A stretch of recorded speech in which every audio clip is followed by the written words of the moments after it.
नमस्कार, मैं हूं श्वेता सिंह। फ्रांस इस समय इस्लामिक आतंकवाद का शिकार है।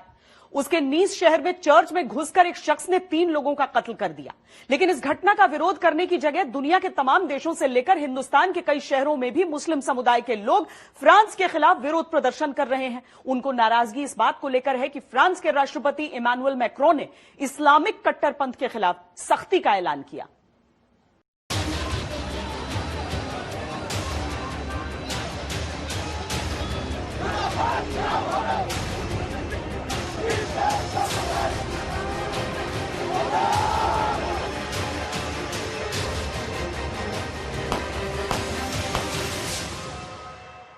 धर्म का उन्माद जब सिर चढ़कर बोलता है तो लोगों का मंजर सड़कों पर ऐसे ही उमड़ता है।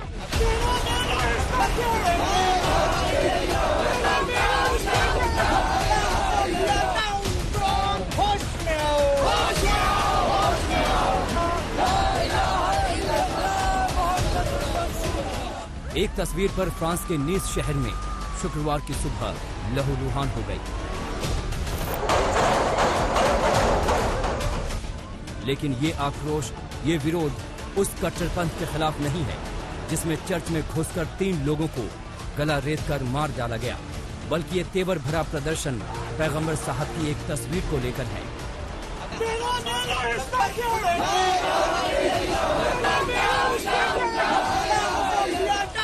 फ्रांस के नीस शहर के नोत्रे दाम चर्च सुबह सवेरे ही बेगुनाहों के खून से लाल हो गया। चर्च के भीतर एक शख्स चाकू लेकर घुसा और 3 लोगों को मार डाला, जबकि कई लोग घायल हो गए। horrible et qui sans doute correspond aux moyens utilisés par ce professeur courageux de Conflans Sainte-Honorine, Samuel Paty. France में उठे बवाल की दर्द भरी दास्तां से हम आपको बाद में रूबरू कराएंगे, लेकिन पहले ले चलते हैं हिंदुस्तान के अलग अलग शहरों में की बुनियाद क्या ला इलाहा इल्लल्लाह। शहर शहर फ्रांस के राष्ट्रपति मैक्रों के खिलाफ प्रदर्शन होने लगे। क्या भोपाल, क्या मुंबई, क्या अलीगढ़, क्या वडोदरा, हर जगह इस्लामिक कट्टरपंथी सड़कों पर उतर आए। कांग्रेस खुद को सेकुलर पार्टी कहती है, लेकिन मध्य प्रदेश की राजधानी भोपाल में उसके विधायक आरिफ मसूद ने इस कट्टरपंथी प्रदर्शन को हवा दी और रहनुमाई भी की। जो दुनिया में शैतान के नाम से जाना जाता है, उसने एक गुस्ताखी करी हमारे हुजूर की शान में। हम ये पैगाम देना चाहते हैं कि सुन ले फ्रांस के राष्ट्रपति, अगर हमारे बस में होता तो हम तेरा मुंह कुचल देते ही हम तुझे।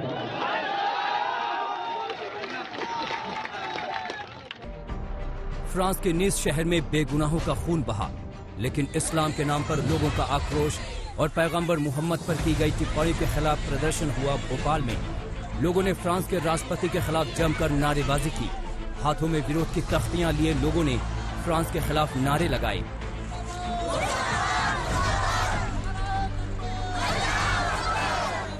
समाज की मांग है कि जो वहाँ पे हो रहा है फ्रांस में, उसको लेकर के उन्हें राष्ट्रपति को, मैक्रों को माफी मांगनी चाहिए। और इसके साथ ही भारत सरकार से भी मांग की है कि यदि मुनासिब हो तो जो फ्रेंच प्रोडक्ट्स हैं, अगर वो भारत में आ रहे हैं तो उस पर प्रतिबंध लगना चाहिए। ये इन तमाम लोगों की मांग है।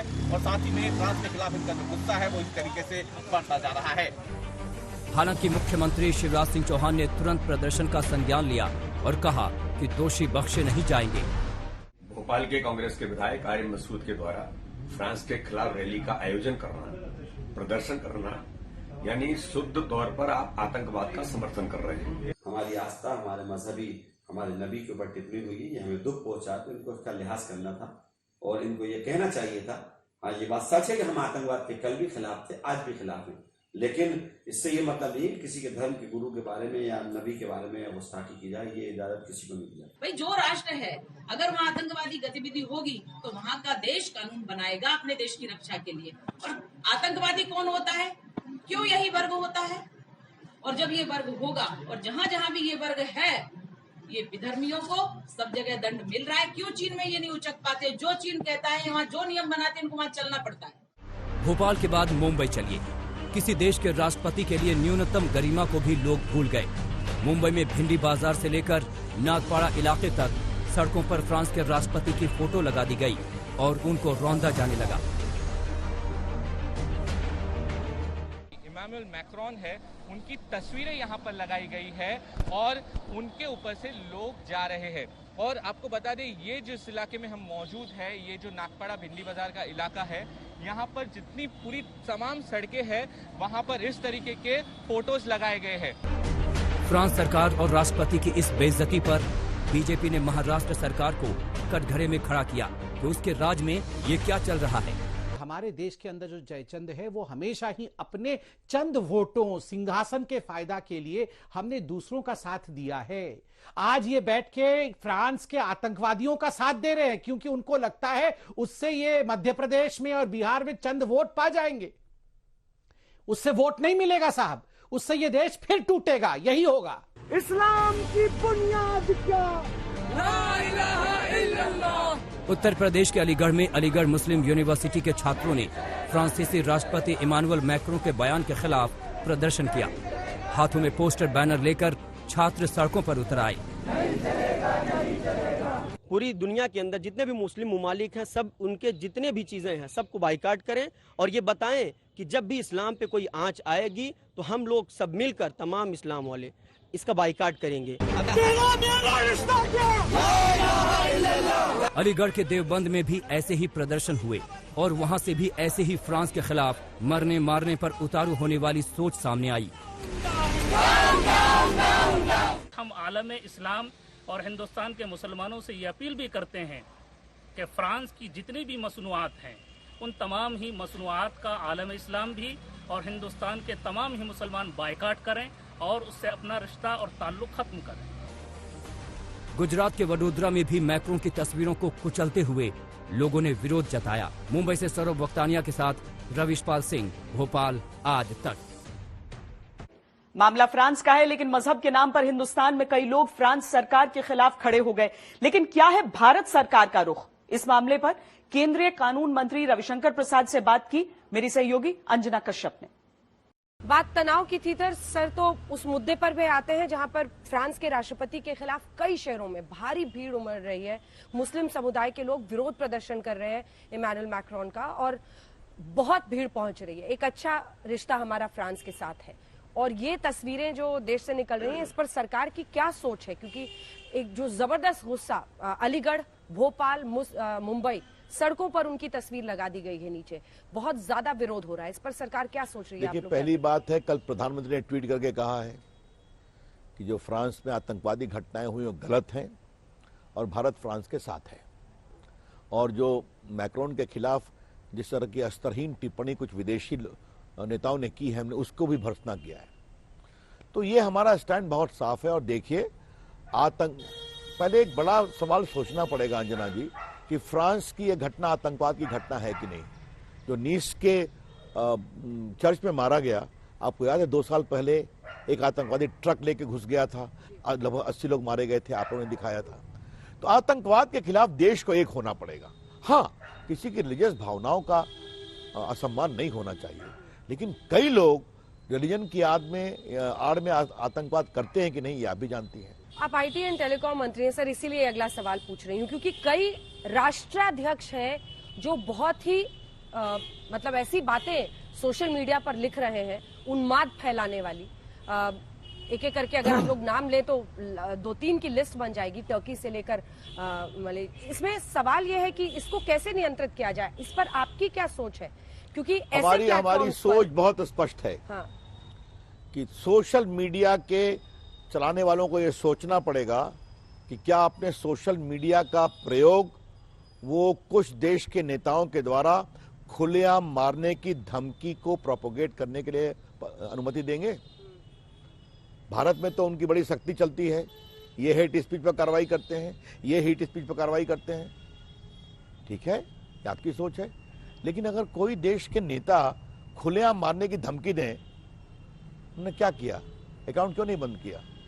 मुझे मालूम नहीं, है। सिर्फ एक ट्वीट डिलीट हुआ है महातिर साहब ने जो लिखा, जिसमें उन्होंने सीधे हत्या करने के लिए उकसाया है, सीधे कहा है कि मैं उसकी पूरी भर्त्सना करता हूं और उम्मीद करूंगा कि ट्विटर ऐसी संस्थाएं इस बात की चिंता करेंगी कि उनके प्लेटफॉर्म का प्रयोग इस तरह के खुलेआम नरसंहार के लिए नहीं किया जाए, भले ही वो ट्वीट करने वाला कोई बड़ा नेता भी क्यों ना हो। ऐसे अकाउंट सस्पेंड होने चाहिए जो बिल्कुल इस तरह की बात बिल्कुल कहते बिल्कुल हैं। मेरा कहना है, इसीलिए तो कह रहा हूं कि ये सोशल मीडिया को इस बात को समझना बहुत जरूरी है।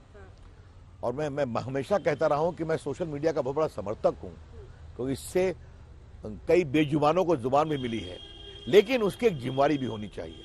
और ऐसे ट्वीट का तो कोई स्कोप नहीं हो सकता जो खुलेआम नरसंहार की वकालत करे और प्रोत्साहित करे। जो लोग फ्रांस की सरकार और राष्ट्रपति के खिलाफ शहर शहर आंदोलन और प्रदर्शन कर रहे हैं, वो आतंकवाद को समझते ही नहीं।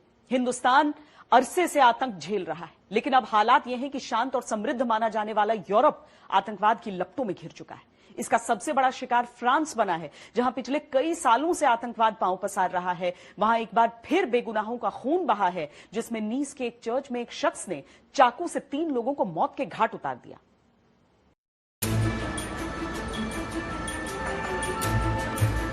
सुबह के शांत माहौल में चारों तरफ अफरा तफरी, एम्बुलेंस और पुलिस के सायरन का सनसनीखेज शोर, चारों तरफ किसी अनहोनी का अंदेशा।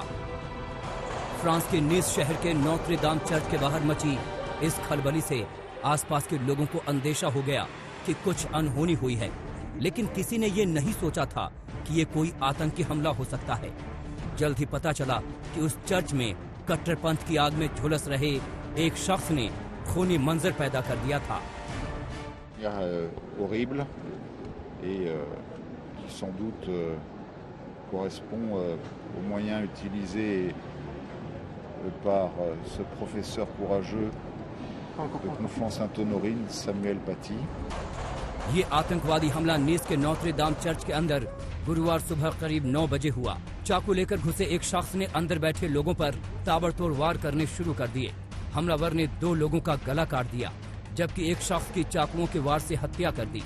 वारदात में कुल 3 लोगों की मौत हो गई, जबकि कई लोग घायल हो गए। पुलिस ने हमलावर को गोली मारकर जख्मी किया और पकड़ लिया। बात तुरंत फैल गई। इस बर्बर आतंकी हमले से फ्रांस सन्न रह गया। फ्रांस की संसद में मौन श्रद्धांजलि दी गई।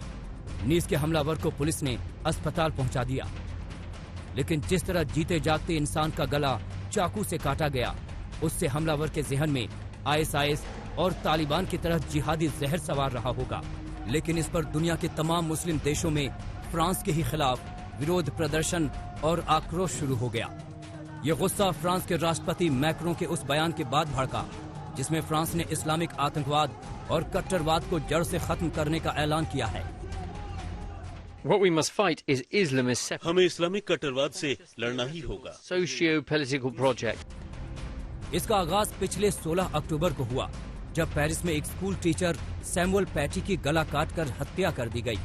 फ्रांस में पैगंबर का कार्टून बनाने वाले शिक्षक की गर्दन काटने के बाद से सांप्रदायिक माहौल बुरी तरह से बिगड़ गया। उस टीचर सैमुअल पैटी ने पैगंबर मोहम्मद के कुछ कार्टून अभिव्यक्ति की स्वतंत्रता विषय पर चर्चा के दौरान छात्रों को दिखाए थे। इस घटना ने फ्रांस में एक बार फिर पुरानी चिंगारी में आग फूंक दी, और उसका नतीजा है नीस की ताजा घटना। फ्रांस में हुई ये आतंकी वारदात कट्टरता की उस जंजीर की ताजा कड़ी है जो फ्रांस को एक अरसे से जकड़ना चाहती है। 2015 में फ्रांस ने इसका सबसे खौफनाक रूप देखा, जब पैगंबर मोहम्मद का कार्टून छापने वाली मैगजीन शार्ली एब्दो के दफ्तर में आतंकियों ने 12 लोगों को मौत के घाट उतार दिया था। तब से अब तक इस्लाम और ईसाई विवाद के नाम पर फ्रांस में कई बार बवाल हो चुका है, लेकिन इस महीने अचानक से ये जंग और भी तेज हो गई। 16 अक्टूबर को पेरिस में सैमुअल पैटी नाम के एक शिक्षक की एक शख्स ने गला काटकर हत्या कर दी, और 2 हफ्ते के अंदर करीब 1000 किलोमीटर दूर फ्रांस के दक्षिणी छोर नीस में गुरुवार को यह हमला हो गया। गुरुवार को ही नीस से करीब 250 किलोमीटर एवियोन शहर में भी चाकू लहराते एक शख्स को पुलिस ने ढेर कर दिया। इन तीनों घटनाओं में हमलावर एक जैसे मजहबी नारे लगा रहे थे। En étant une fois de plus victime de l'islamo-fascisme, il ne fait aucun doute que l'auteur de ces actes, qui n'a cessé de répéter en boucle devant nous Allahu Akbar alors qu'il était médicalisé sur place. France में जो हुआ ठीक वैसी ही वारदात हजारों kilometre दूर Dubai के जद्दा में हुई। फ्रांसीसी दूतावास के बाहर एक हमलावर ने किसी नुकीले हथियार से एक सुरक्षा गार्ड को जख्मी कर दिया। फ्रांस के अंदर और फ्रांस के बाहर हो रही ये तमाम घटनाएं बता रही हैं कि अभिव्यक्ति की आजादी को अहमियत देने वाला देश कट्टरपंथियों की आंख की किरकिरी बना हुआ है। लेकिन फ्रांस की मैक्रों सरकार ने साफ कर दिया है कि आतंक के जहर को किसी कीमत पर फैलने नहीं देगी। आज तक ब्यूरो। फ्रांस के खिलाफ जिस वक्त इस्लाम को मानने वाले तमाम लोग सड़कों पर उतर आए, उस दौर में भी ऐसे लोग हैं जो मानते हैं कि धर्म की आड़ में आतंक को पनाह नहीं देना चाहिए। पाकिस्तानी मूल के पत्रकार तारिक फतेह जो कनाडा में रहते हैं, वो क्या कहते हैं, इसे भी सुनिए।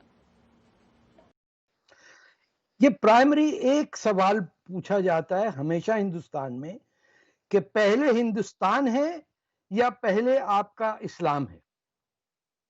और इसमें जिन लोगों को हिंदुस्तान के कॉन्स्टिट्यूशन पे ईमान है, चाहे वो राइट विंग हो, लेफ्ट विंग हो, उनको समझ में आएगी ये बात, क्योंकि नेशन और कंट्री तो निकला ही फ्रेंच रेवोल्यूशन के बाद है। उससे पहले तो हर चीज कबायली होती थी, मजहबी होती थी।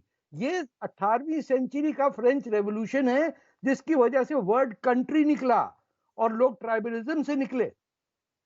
ये लोग जो फ्रांस में कातिलों का डिफेंस कर रहे हैं, ये वही हैं जिन्होंने प्रॉफिट मोहम्मद के अपने बच्चों के गले कटते हुए उमैयद डायनेस्टी बनाई थी और फिर वहां से हिंदुस्तान पे हमला किया था।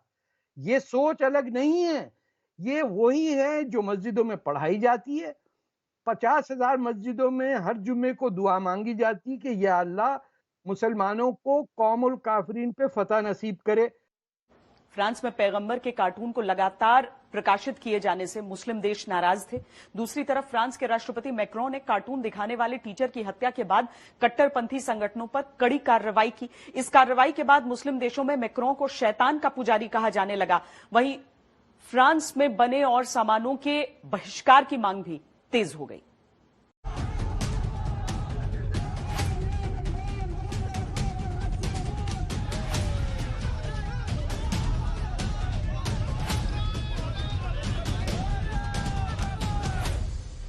मुस्लिम देशों में फ्रांस के राष्ट्रपति इमैनुअल मैक्रों के खिलाफ प्रदर्शन चरम पर है। पाकिस्तान में मैक्रों के पुतले फूके जा रहे हैं।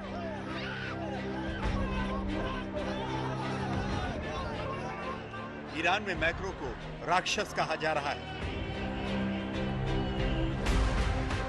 इराक में भी मैक्रो के खिलाफ गुस्सा है। ऐसे कई और मुस्लिम बहुल देशों में फ्रांस के राष्ट्रपति मैक्रों को निशाने पर लिया जा रहा है। इन देशों से फ्रांस के नागरिकों और उनके राजदूतों को निकाल बाहर करने और फ्रांस में बने उत्पादों के बहिष्कार की मांग भी तेज हो गई। और यहाँ पे ना सिर्फ सुरीगा लाहौर बल्कि पूरे पाकिस्तान, पूरी मुस्लिम दुनिया को ये चाहिए कि हर किस्म की फ्रांसीसी मसनूआत का बाइकाट किया जाए, उसको फौरन स्टोर से उसको रिमूव किया जाए। दरअसल 16 अक्टूबर को फ्रांस की राजधानी पेरिस में अभिव्यक्ति की आजादी की क्लास में एक टीचर ने पैगंबर मोहम्मद का कार्टून दिखाया तो चेचन मूल के छात्र ने गला काटकर उनकी हत्या कर दी। कई मुस्लिम देशों में जहां इसका समर्थन किया गया, वहीं फ्रांस के राष्ट्रपति इमैनुअल मैक्रों ने इसे आतंकी हमला करार दिया। यही नहीं, उन्होंने फ्रांस के कट्टरपंथी संगठनों पर कड़ी कार्रवाई का आदेश दे दिया। उन्होंने ये भी कहा कि आज पूरी दुनिया धर्म संकट के दौर से गुजर रही है। इस बात से भड़के तमाम मुस्लिम देशों ने मैक्रों के खिलाफ प्रदर्शन शुरू कर दिए।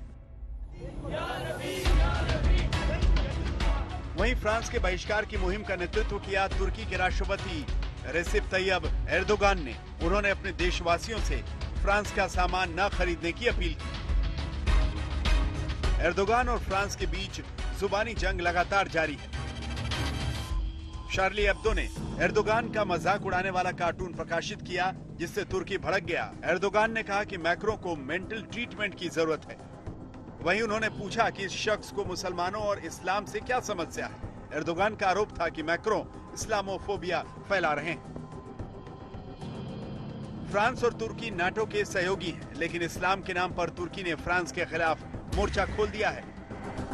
हालांकि यूरोपियन यूनियन फ्रांस के साथ खड़ा है। उधर एर्दोगान के सुर में पाकिस्तान के प्रधानमंत्री इमरान खान ने भी सुर मिलाया और फेसबुक के सीईओ मार्क जुकरबर्ग को चिट्ठी लिखकर कहा कि इस्लामोफोबिया वाले कंटेंट पर रोक लगाएं। फेसबुक के जो ओनर हैं जुकरबर्ग, उनको भी इमरान खान साहब ने, वजीर आजम ने एक खत तहरीर किया है जिसपे उन्होंने डिमांड किया है कि इस्लामोफोबिया पर सोशल मीडिया पर मुकम्मल पाबंदी लगाई जाए, उसका कंप्लीट जो है वो बैन किया जाए। हालांकि जोश में होश खो बैठी पाकिस्तान सरकार ने नेशनल असेंबली में एक प्रस्ताव पास कर अपनी फजीहत करा ली। वो तमाम अराकीन जो इसके हक में है हाँ कहें, वो तमाम अराकीन जो इसके खिलाफ है ना कहें। मेरे ख्याल में हाँ वालों की अक्सरियत है, लिहाजा करारदाद मुत्तफिका तौर पर मंजूर की जाती है। उसने फ्रांस से अपना राजदूत बुलाने का प्रस्ताव पास कराया, जबकि 3 महीने से पेरिस में उसका कोई राजदूत था ही नहीं। पिछले राजदूत को चीन का राजदूत बना दिया गया था। तुर्की और पाकिस्तान दोनों आर्थिक बदहाली से जूझ रहे हैं। ऐसे में दोनों कट्टरवाद को बढ़ावा देकर अपने लोगों का ध्यान बांटने में जुटे हैं। लेकिन फ्रांस का विरोध उन देशों में भी हो रहा है जो आमतौर पर ऐसे विवाद से दूर रहना चाहते हैं। कुवैत और यमन के सुपरमार्केट और दवाइयों की दुकानों से फ्रांस के उत्पादों को हटा दिया गया है। इन देशों को इस्लाम पर दिए गए मैक्रो के बयानों से आपत्ति है। कुवैत में 70 दुकानें चलाने वाली कोऑपरेटिव सोसाइटी ने 23 अक्टूबर को ही फ्रांस के सामानों के बायकॉट का आदेश जारी कर दिया था। मुस्लिम देशों में विरोध बढ़ता देख फ्रांस ने इन देशों में अपने नागरिकों को सुरक्षा का खास ख्याल रखने की हिदायत दी है। आज तक ब्यूरो। फ्रांस में इस्लाम के नाम पर आतंक का नंगा नाच दुनिया को परेशान करने के लिए काफी। फ्रांस के इस संकट की घड़ी में हिंदुस्तान उसके साथ खड़ा है। वास्तव में फ्रांस से हिंदुस्तान का रिश्ता इतना मिठास भरा है कि उसकी दुख की घड़ी में हिंदुस्तान उसे अकेला नहीं छोड़ सकता।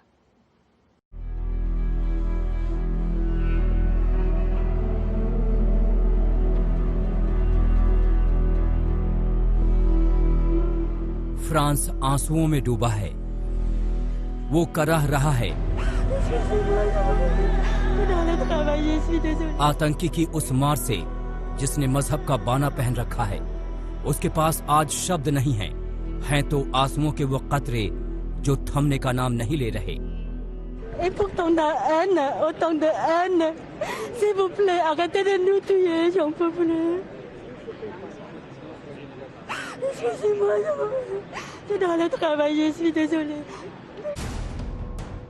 गुरुवार की शाम नीस के नोत्रे दाम चर्च में जो कुछ हुआ, उसने फ्रांस के उस धर्मनिरपेक्ष मूल्य पर हमला बोला है जिसके लिए वो देश जीता रहा है। उस चर्च के एक पादरी का दर्द सुनिए। Épreuve, celle-là est particulièrement tragique. Et il s'agit d'une épreuve et donc de la vivre pleinement dans notre cœur, dans notre chair, dans cette émotion, mais aussi de la vivre avec la réaction nécessaire et la réaction pour nous-mêmes, en moi-même si j'ose dire, de relèvement et la réaction pour toute la société, pour toute la ville de Nice et pour la France, qui est d'essayer d'avancer, de rester debout et d'être unis. France के मुख्य आतंकी विरोधी वकील gene फ्रैंकोस record के मुताबिक हमलावर Tunisia का रहने वाला है। 21 साल का हमलावर 20 सितंबर को यूरोप पहुंचा था। वो इटली के लैम्पेडूसा में सबसे पहले पहुंचा था। पुलिस के मुताबिक गुरुवार सुबह ही वो ट्रेन से नीस पहुंचा। जिस समय यूरोप का सबसे आधुनिक देश खुद पर लगे आतंक के जख्मों से पीड़ित है, उस वक्त हिंदुस्तान अपने उस पुराने दोस्त देश यानी फ्रांस के साथ खड़ा है। नीस शहर इस्लामिक कट्टरवाद का शिकार हुआ है, जिसकी मैं बार बार निंदा करता हूं। इस बर्बरतापूर्ण हमले के शिकार हुए लोगों के परिवार के लिए मेरी संवेदना। भारत और फ्रांस का रिश्ता काफी पुराना है। दोनों देश आतंकवाद से लड़ रहे हैं। दोनों देश धर्मनिरपेक्षता के मूल्यों पर चलते हैं। दोनों चीन के खिलाफ एकजुट हैं और यूरोपीय देशों में भारत अपनी पैठ बनाने में जुटा है। इनके रिश्तों को ऐसे समझिए कि 1998 में जब पोखरण परमाणु परीक्षण हुआ तो फ्रांस ने भारत का समर्थन किया था। 1982 में जब अमेरिका ने तारापुर परमाणु प्लांट के लिए यूरेनियम सप्लाई रोक दी, तब फ्रांस ने मदद का हाथ बढ़ाया था। भारत और फ्रांस के अंतरिक्ष कार्यक्रमों में भी साझेदारी है। भारत ने लड़ाकू विमान राफेल को फ्रांस से ही खरीदा है। पिछले साल दोनों देशों के बीच करीब 11.59 बिलियन यूरो का कारोबार हुआ। इसलिए भारत सरकार ही नहीं बल्कि हिंदुस्तान की राजनीति आज फ्रांस के साथ खड़ी दिखती है। पाकिस्तान या टर्की से या किसी भी देश से शिक्षा की आवश्यकता नहीं है कि ऐसे संदर्भ में क्या कहना है और क्या भाषा का उपयोग करना है। वो तो कोई भी समझदार व्यक्ति उसको स्वीकार नहीं कर सकता है, और भारत क्यों करे। और भारत ने इसमें जो कहा वो सही है कि हम ऐसी हिंसा का विरोध करते हैं, और ऐसी हिंसा से पूरे विश्व में बहुत इसके जो है गंदे परिणाम देखने को मिलेंगे। वैसे प्रधानमंत्री नरेंद्र मोदी की तरह ही विदेश मंत्रालय ने भी आतंकवाद का विरोध किया और फ्रांस से सहानुभूति दिखाई। आतंकवाद को किसी भी वजह से और किसी भी परिस्थिति में सही नहीं ठहराया जा सकता। भारत राष्ट्रपति इमानुएल मैक्रों पर अस्वीकार्य भाषा में किए गए व्यक्तिगत हमलों की कड़ी निंदा करता है। विदेश मंत्रालय के बयान पर भारत में फ्रांस के राजदूत इमैनुअल लेनिन ने ट्वीट कर शुक्रिया अदा किया। आखिर ये जंग आतंकवाद के खिलाफ जो ठहरा। आज तक ब्यूरो। धर्म का न तो आतंक से कोई लेना देना होता है, न ही अपराध से, लेकिन जब आतंक की आग भड़कती है तो उसमें सांप्रदायिकता का तेल क्यों डाला जाता है? फ्रांस की घटना पर आज तक से क्या कहा योग गुरु रामदेव ने, सुनिए। ये जो प्रदर्शन भारत के अलग अलग शहरों में फ्रांस के राष्ट्रपति के खिलाफ हो रहे हैं, इनको आप कैसे देखते हैं? सबसे बड़ी बात यह है कि ये हो क्यों रहा है। ना तो इस्लाम खतरे में है, ना इस्लाम से खतरा है, ना किसी कुरान से, ना बाइबल से, ना किसी और दुनिया की किसी मजहबी किताब से खतरा है। खतरा है आतंकवाद से, कट्टरवाद से। ये पहली बात हमें समझनी होगी, क्योंकि ये दोनों ही तरफ की बातें हो रही हैं और उसका कारण ये मजहबी कट्टरवाद है, और इससे पूरी दुनिया में इस्लाम बदनाम हो रहा है। ये भी पक्की बात है। वैसा ना हिंदू धर्म बदनाम हो रहा है, ना सिख, ना जैन, ना बौद्ध धर्म बदनाम हो रहा है, ना ईसाईयत बदनाम हो रही है। आखिर पूरी दुनिया में इस्लाम बदनाम हो रहा है, तो इस्लाम के जो बड़े आका हैं, धर्मगुरु हैं, मुल्ला हैं, मौलवी हैं, मौलाना हैं, उनको सोचना पड़ेगा कि आखिर क्यों पूरी दुनिया में एक मजहब विशेष के लोग, खास करके इस्लाम के लोगों के ऊपर ये बार बार बात उठ रही है कि एक ही वर्ग विशेष के लोग इस तरह की घटनाओं में क्यों आगे आ जाते हैं कि किसी का गला तक काट लिया। और गले तक काटने की बात नहीं, अलग अलग कहीं शरीयत लागू करने के नाम पर, तो कहीं और जो है मुस्लिम देशों के ध्रुवीकरण के नाम पर, एकीकरण के नाम पर ये जो पूरी दुनिया में फसाद होता है, ये दुनिया को लेकर के आखिर कहां जाएगा, तो एक बड़ा प्रश्न है। और दूसरा, इसी के साथ मैंने कहा, ये जो अलग अलग जगह, चाहे वो सियासी तौर पर, मजहबी तौर पर, किसी भी तौर पर, ये जो ध्रुवीकरण करने की कोशिश होती है कि हम मुसलमानों के सबसे बड़े आका हैं, हम सब मुसलमानों के सबसे बड़े रक्षक हैं, उनके हम ध्वजवाहक हैं, ये जो इस्लाम का या किसी मजहब विशेष के नाम पर कट्टरता का झंडा किसके हाथ में है, इसकी जो होड़ लगी हुई है, इसको हमें रोंदना पड़ेगा। कट्टरपंथ, आतंकवाद और अलगाववाद की आग में हिंदुस्तान का ताज कहा जाने वाला कश्मीर कई दशकों से झुलस रहा है। कश्मीर घाटी में चुन चुन कर बीजेपी नेताओं को निशाना बनाया जा रहा है, और यह सब उस पाकिस्तान के इशारे पर हो रहा है जिसने पुलवामा आतंकी हमले में अपना हाथ होने की बात कबूल की है। जिसमें प्राइम मिनिस्टर साहब ने आने से इनकार कर दिया और चीफ ऑफ आर्मी स्टाफ तशरीफ लाए। पैर कांप रहे थे, पसीने माथे पे थे, और अभिनंदन के रिलीज करने के जरूरत पे जोर दिया। पाकिस्तान ने जिस दिन पुलवामा के आतंकी हमले में अपना हाथ कबूल किया, उसी दिन रात 8:30 बजे जम्मू कश्मीर के काजीकुंड में आतंकियों ने बीजेपी के 3 नेताओं की हत्या का खूनी खेल खेला। यही नहीं, पाकिस्तान से चलने वाली कश्मीर फाइट नाम की वेबसाइट पर इसकी जिम्मेदारी भी ली गई। इससे साफ हो गया कि पाकिस्तान की शह पर घाटी में एक और आतंकी वारदात को अंजाम दिया गया है। तो ये पाकिस्तान स्पॉन्सर टेररिज्म है और ये पाकिस्तान से कश्मीर फाइट को चला जाता है वेबसाइट पर, उन्होंने क्लेम भी किया है। ऑब्वियसली ये प्रूफ होता है कि पाकिस्तान के सारे पर किलिंग हुई है। बीजेपी युवा मोर्चा के जनरल सेक्रेटरी फिदा हुसैन और उनके 2 सहयोगियों उमर राशिद बेग और उमर रमजान पर 3 आतंकियों ने उस वक्त गोलियों की बौछार की जब वो अपनी कार में बैठे थे। तीनों आतंकी हमले के बाद फरार हो गए। वहीं घायल नेताओं को अस्पताल ले जाया गया, लेकिन रास्ते में ही उन्होंने दम तोड़ दिया।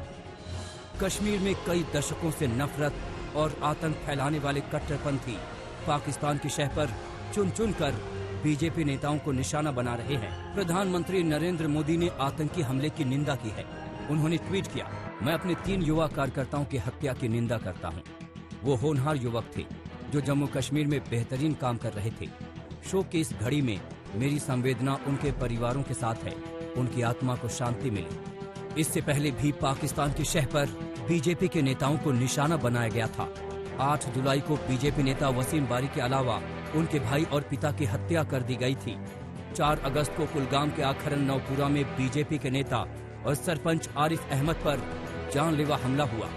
6 अक्टूबर को गांदरबल में भी जिला भाजपा उपाध्यक्ष गुलाम कादिर राठर को मार दिया गया था। दरअसल आतंकी और अलगाववादी अनुच्छेद 370 को हटाए जाने से हताश हैं। पाकिस्तान लगातार स्थानीय युवकों को गुमराह कर आतंक के रास्ते पर ले जा रहा है। दूसरी तरफ सरकार उनसे अपील कर रही है कि वो कश्मीर की तरक्की और खुशहाली के लिए मुख्य धारा में शामिल हो जाएं। लेकिन जो इस अपील को नहीं सुन रहे, उनके खिलाफ सेना का ऑपरेशन ऑल आउट भी जारी है। जून 2014 से इस साल 28 अक्टूबर तक 1215 आतंकी ढेर हो चुके हैं। हालांकि इस दौरान आतंकवाद से संबंधित 2415 मामले सामने आए, जिसमें 260 नागरिक भी मारे गए। जन्नत कहे जाने वाले कश्मीर को पाकिस्तान कट्टरपंथ और आतंक की हिंसा की आग में झोंकना चाहता है, लेकिन भारत के सुरक्षा बलों और कश्मीर की आवाम ने ठान लिया है कि उसे कभी अपने नापाक इरादे में कभी कामयाब होने नहीं देंगे। श्रीनगर से अशरफ वानी के साथ आज तक ब्यूरो। भारत का रुख साफ है, आतंक को किसी भी कीमत पर बर्दाश्त नहीं किया जाएगा, चाहे वो दुनिया के किसी भी कोने में क्यों ना हो। इस मामले में केंद्रीय मंत्री मुख्तार अब्बास नकवी ने आज तक से कहा कि आतंकवाद से राष्ट्रवाद को कुचला नहीं जा सकता। सर, जिस तरीके से जम्मू कश्मीर में आतंकी इतनी बड़ी घटना को अंजाम दे रहे हैं, साजिश सीधे सीमा के उस पार से। देखिए, एक बात आपको समझना होगा कि आतंकवाद से राष्ट्रवाद को कभी कुचला नहीं जा सकता और अराजकता और उद्दंडता से अमन को कभी खत्म नहीं किया जा सकता। और जो ताकतें जो कायराना हरकतें कर रही हैं, वो निश्चित तौर से हताश और निराश हैं। उनको इस बात का एहसास है कि उनकी तमाम कोशिशों के बावजूद, तमाम षड्यंत्रों के बावजूद, तमाम साजिशों के बावजूद लोग जो है वो इनकी बातों को सुनने को तैयार नहीं है। और इसलिए क्योंकि भारतीय जनता पार्टी एक राष्ट्रवादी पार्टी है, समाज के सभी व समावेशी सोच के साथ काम कर रही है, समाज के सभी वर्ग उसके साथ जुड़ रहे हैं, तो एक दहशत, एक भय का माहौल पैदा करने की कोशिश है, ये कुछ दिनों से चल रही है, लेकिन इसमें सफल नहीं होंगे वो। पुलिस की तरफ से कहना है कि सीमा पार यानी पाकिस्तान की तरफ से ऐसी घटना को उनके इशारे पर अंजाम आतंकी दे रहे हैं, आतंकी सफल नहीं हो रहे हैं इस वजह से। ये बिल्कुल सच है। जो सीमा पार से, क्योंकि वहां तो आतंकी एक फैक्ट्री है जहां से हर दिन आतंकवादियों का उत्पादन होता है और कहीं ना कहीं पूरी दुनिया में अशांति हो, पूरी दुनिया के अमन और चैन को नुकसान पहुंचे, उसकी कोशिश होती है, लेकिन इसमें सफल नहीं होंगे। बीजेपी का क्या स्टैंड होगा, क्योंकि सुरक्षा की बात की जा रही है कि जो नेता वहां पर हैं उनको सुरक्षा अगर मिलती है तो किसी भी तरीके की एजेंसियां हैं, जो सरकार है वो समय समय पर जहां सुरक्षा की जरूरत है करती है, लेकिन उससे भी महत्वपूर्ण है कि जुनून और जज्बा और जो अहद है इन आतंकवादियों का, इन अलगाववादियों के खात्मे का, वो कमजोर नहीं होने वाला है। अमेरिका जैसा सर्वशक्तिशाली देश भी आतंकवाद का शिकार हो चुका है। इजराइल पर भी खतरा मंडराता रहता है। फ्रांस ने जब कट्टरपंथ और आतंकवाद के खिलाफ जंग शुरू की तो भारत के अलावा ऐसे देश भी उसके साथ खड़े हो गए जो आतंकवाद को दुनिया के लिए बहुत बड़ा खतरा मानते हैं। अमेरिका के न्यूयॉर्क में 11 सितंबर 2001 को हुआ ये हमला वो सबसे बड़ा आतंकी हमला था जिसमें एक पल में 3000 लोगों की जान चली गई थी। अल-कायदा ने 2 विमानों को न्यूयॉर्क के वर्ल्ड ट्रेड सेंटर के ट्विन टावर से टकराकर यह हमला किया था। इसके बाद धर्म के नाम पर आतंकवाद को बढ़ावा देने के खिलाफ दुनिया भर में बहस छिड़ गई थी। आतंकी हमला झेल चुके अमेरिका के राष्ट्रपति ट्रंप ने फ्रांस में हुए कट्टरपंथी हमलों की निंदा की है। उन्होंने कहा है कि इस लड़ाई में अमेरिका अपने सबसे पुराने सहयोगी के साथ खड़ा है। वहीं इजरायल के प्रधानमंत्री बेंजामिन नेतन्याहू ने भी इस हमले की निंदा की। इन देशों के साथ इस्लामिक देश यूएई ने भी कट्टरपंथी हमले का विरोध किया और फ्रांस का समर्थन किया है। सभ्य देश समझते हैं कि धर्म के नाम पर कट्टरपंथ और आतंकवाद का समर्थन देने वाले पूरी दुनिया को तबाह कर सकते हैं। आज तक ब्यूरो। हमारी इस पेशकश में अभी के लिए इतना ही। देश और दुनिया की बाकी खबरों के लिए आप देखते रहिए आज तक।